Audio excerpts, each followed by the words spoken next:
Ceci est un doublage en français de la vidéo originale d'Emi Richu, donc c'est pas mon histoire, c'est pas mes dessins, j'ai fait que le doublage et la traduction. On est d'accord? Ok. Bref, foncez regarder ce qu'elle fait, elle est géniale. Donc, je suis allée à l'Anime Expo le mois dernier et c'était génial! J'y suis allée les 4 jours avec des amis et sans rire, c'est passé en un éclair. Voici un petit résumé de mon week-end. Le premier jour. Avec mon copain, on s'est habillé en Mitsuha et Taki de Kimi no Na wa.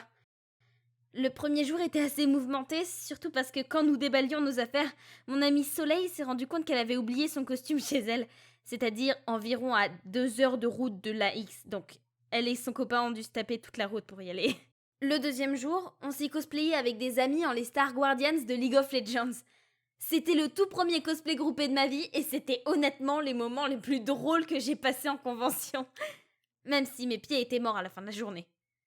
Le mieux, c'était quand on posait pour des photos et qu'on faisait des trucs mignons et que nos copains portaient nos affaires à côté. Merci les mecs! Le troisième jour, je me suis cosplayée en Mew Ichigo de Tokyo Mew Mew. Celui-là était vraiment marrant parce que quand les gens venaient me demander des photos, ils me parlaient comme si j'étais vraiment le personnage. Mew Ichigo, tu es un des premiers animés que j'ai vus. Je peux prendre une photo? Ah, vraiment? J'adore quand les gens encouragent les cosplayers à être dans la peau de leur personnage. Ça rend les discussions beaucoup plus amusantes. Enfin bref, c'est là que commence l'histoire. Donc ma pote Kate et moi, on marchait dans le hall des exposants quand elle m'a montré un post Twitter sur son téléphone et dit « Regarde, il y a quelqu'un qui a calqué des dessins dans l'allée des artistes ». Cette artiste, Raven Senpai, organisait un tirage au sort pour gagner un tableau qui était totalement tracé d'un dessin de Rowen Montera ainsi qu'un autre de Tracer par Ain Lee. En tant que personne s'étant déjà fait voler des dessins, j'étais énervée. Cette personne, elle est à quel stand? H46. On devrait aller lui dire un truc. Quoi? On va la voir, maintenant! Ou on peut éviter les confrontations et aller la balancer au staff. Oh, je vais faire les deux! Donc on s'est empressé d'aller le trouver à son stand dans l'allée et juste à ses côtés, trônait un dessin volé dans toute sa splendeur. Excusez-moi, qui a fait ça? C'est lui. Oh, ok, donc t'es au courant que cet artiste trace? Comment j'aurais pu faire ça sur un tableau? J'ai pas copié. Oh, oh, tu veux jouer ce petit jeu-là avec moi, hein? Kate, montre-lui le post sur Twitter. Je l'ai pas volé, je l'ai utilisé comme une référence. Il y a une différence entre utiliser une référence et littéralement copier le travail de quelqu'un d'autre pour se faire de l'argent. Bah, on le vend pas, on fait une loterie. Oui, une loterie, on doit payer pour participer.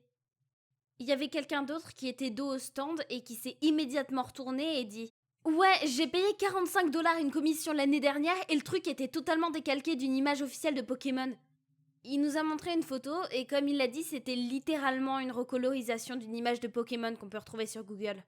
Qu'est-ce que t'as à dire pour ta défense? Quoi, t'es pas assez créatif pour faire toi-même tes dessins?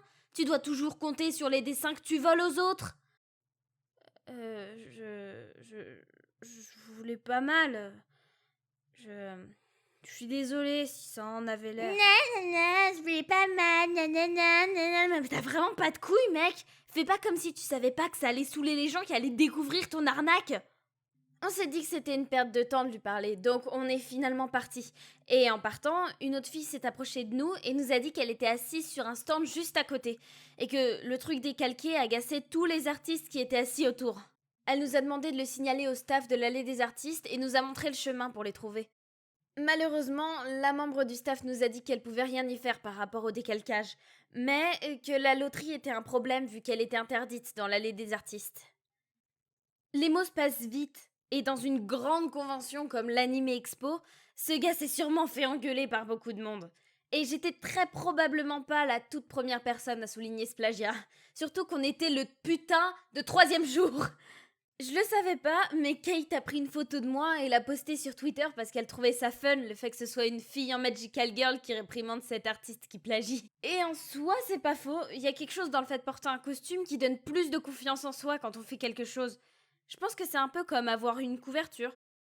Je crois que j'étais totalement dans le personnage, sauf que, à la place de me battre contre des monstres ou des super vilains, j'ai juste... Hé! Vole pas de dessin! Donc, ce sera sûrement pas le cas, mais si tu vois cette vidéo, Raven Senpai, il y a des gens qui passent des années à se trouver un style de dessin ou une technique qui les satisfait assez pour enfin mettre un prix dessus et le vendre.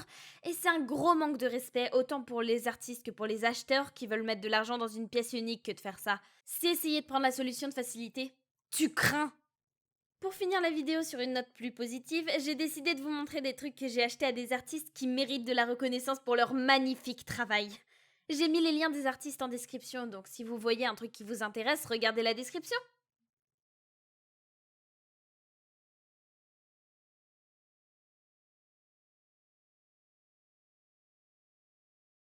Voilà, cette fois c'est Nadechi qui vous parle. Je profite du sujet de la vidéo pour vous dire que oui, je serai à la Japan Expo en cette année 2019.